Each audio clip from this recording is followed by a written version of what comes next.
मेरा नाम खालिद है। हम कराची में रहते हैं। हमारा खानदान मेरी वालिदा, वालिद, एक बड़ा भाई और एक छोटी बहन पर मुश्तमिल है। हम दूध का कारोबार करते हैं। मेरे भाई और वालिद सारा दिन दुकान पर होते हैं, कभी 1 बजे या कभी 2 बजे वापस आते हैं। हमारे घर का माहौल बहुत सख्त है। बाप से सब डरते हैं। वालिद सख्त मिजाज हैं। मैंने अभी FSC का फाइनल दिया था और ख़त्म हो गया था। वालिद और भाई ने मुझे कई बार दुकान पर आने को कहा, लेकिन मुझे कोई दिलचस्पी नहीं थी, इसलिए मैं कभी दुकान पर नहीं गया। मैं घर ही रहा, वरना दोस्तों के साथ वक्त गुजारता। बाप और भाई दुकान पर जाते तो घर का माहौल बदल जाता और सब ने सुकून का सांस लिया। मेरी भाभी बगैर दुपट्टा के घूमती रहती।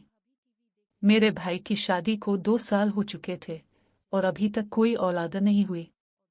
मैं सुबह देर से उठा। मैं जब भी रूम से बाहर आता घर का माहौल बदल जाता। मेरी बहन और भाभी टीवी देख रही होंगी।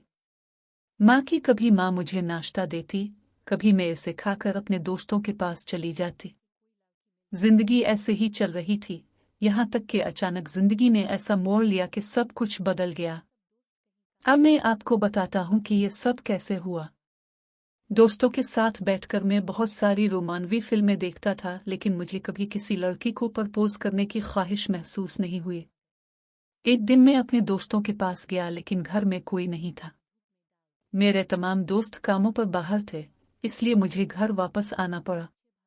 मैं घर में दाखिल हुआ तो मेरी उम्मी और भाभी बाहर वॉशिंग मशीन में कपड़े धो रही थी।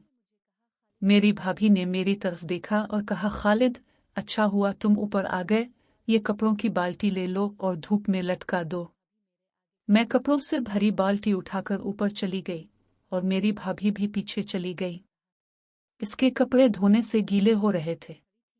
मेरी भाभी ने मुझसे कहा, खालिद, बाल्टी से कपड़े निकाल कर तार पर लटका दो। मैं अपने बालों से कपड़े निकालकर अपनी भाभी को दे रही थी। वो मेरे सामने खड़ी थी और उन्हें तार से लटका रही थी। ये पहला मौका था जब मैं घर का कोई काम कर रही थी और मेरी भाभी इस तरह मेरे करीब खड़ी थी और गीले कपड़े तार पर लटका रही थी। कपड़े निकालते हुए मैंने कुछ काली लड़कियों के कपड़े पकड़ लिए। मैं अभी उनकी तरफ देख ही रहा था कि मेरी भाभी ने पीछे मुड़कर मेरी तरफ देखा और मेरे हाथ से लेकर कहा, बेशर्म, ये क्या देख रहे हो, मुझे दे दो। मेरी भाभी ने मेरे हाथ से कपड़े लेकर तार पर रख दिए और कहा कि मजीद कपड़े निकालो। मैंने बाल्टी में हाथ डाला और कुछ कपड़े निकाले। मेरी भाभी ने पलटकर मेरी तरफ देखा और मेरे हाथ से कपड़े लेते हुए कहा, खालिद, तुम नीचे जाओ और अम्मा से कपड़े ले आओ। मैं खाली बाल्टी नीचे ले गया और मेरी माँ कपड़े धो रही थी। मुझे देखकर कहने लगी, खालिद, कुछ और कपड़े ले लो। मैं अपनी माँ के पास खड़ा हो गया। मेरी वालिदा ने कपड़े निकालकर मेरी तरफ देखा और कहा, खालिद, कुछ और कपड़े ले लो। मैंने फौरन कहा, हाँ अम्मा। इसने कहा, ये कपड़ों की बाल्टी ऊपर ले जाओ, और मैंने इसे उठाया और भाभी के पास ले गया। भाभी दीवार से टेक लगाए बाहर देख रही थी। हमारे घर के पीछे एक खेत था और भाभी इस तरफ देख रही थी। वो बाहर देखने में इस कदर मगन थी कि उसने मेरे आने का नोटिस भी नहीं लिया। मैंने कपड़ों की बाल्टी रखी और भाभी के पीछे से बाहर देखने लगी कि वो क्या देख रही है। मैं भाभी के पीछे खड़ा होकर बाहर देखने लगा। मैंने देखा कि एक गधा खेत में खड़ा है और भाभी गधे को देख रही है। मैं भी ये मंजर देखने लगा।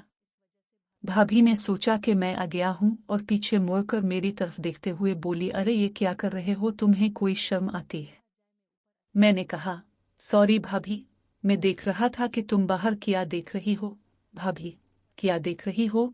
भाभी ने कहा, ठीक है, लेकिन दोबारा ऐसा मत करना, वरना अपने भाई और बाप को बता देना। मैंने कहा, सॉरी भाभी, ऐसा दोबारा नहीं होगा। मैंने भाभी को माफ कर दिया। बाल्टी से कपड़े निकालते हुए मैंने कहा, सॉरी भाभी, ऐसा दोबारा नहीं होगा। मैंने कहा, सॉरी भाभी, ऐसा दोबारा नहीं होगा। मैंने भाभी को माफ कर दिया। बाल्टी से कपड़े निकालते हुए मैंने कहा, सॉरी भाभी, ऐसा दोबारा नहीं होगा। वो कपड़े को तार पर लटकाने लगी और नीचे चली गई। मैंने इसका शुक्रिया अदा किया कि ज्यादा गड़बड़ नहीं हुई, क्योंकि भाभी भी इस वक्त ये मंजर देख रही थी। वो ज्यादा नहीं बोली। मैं नीचे जाने लगा। फिर मैंने सोचा कि भाभी के लटकाए हुए कपड़ों को देखूं। मैं ऊपर अकेला था। भाभी नीचे जा चुकी थी और मैं उनके पास से घबरा रहा था कि भाभी ऊपर आई और मेरे कपड़ों को देखते हुए बोली, खालिद ये क्या कर रहे हो? भाभी की आवाज़ सुनकर मैंने इसे तार से लटकाया और नीचे चला गया। आज एक अजीब दिन था। मैं समझ नहीं पा रहा था कि क्या हो रहा है। मैं नीचे आया और घूमता हुआ चला गया।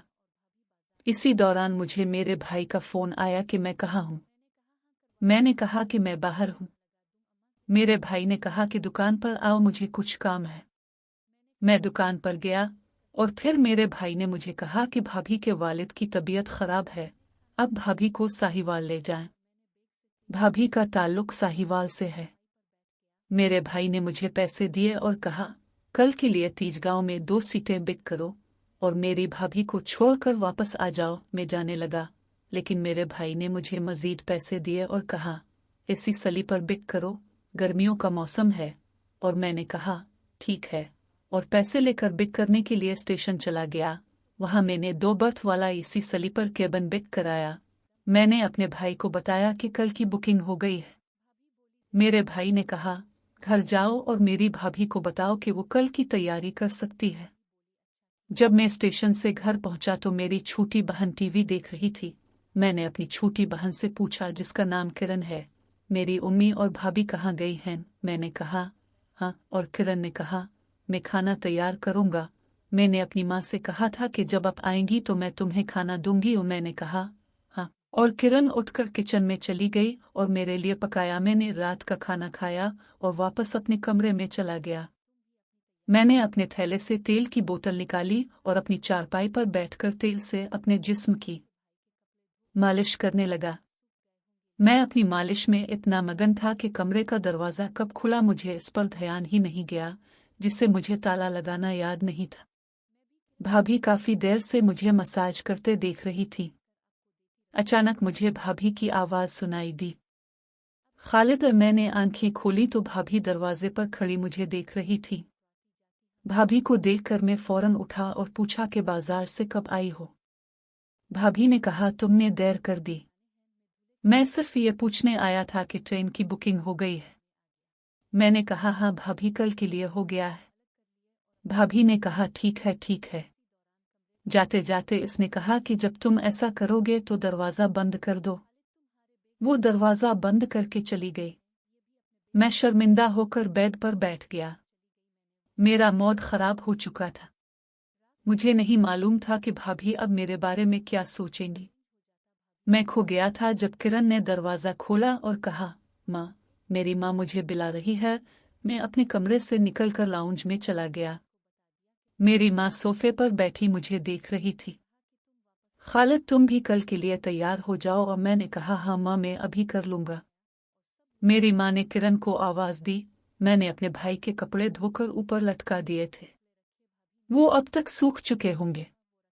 ले आओ। किरण ऊपर जाने लगी और मेरी माँ ने कहा, खालिद, तुम उसके साथ ऊपर जाओ और उन्हें उतार दो। मैं भी किरण के साथ ऊपर चला गया।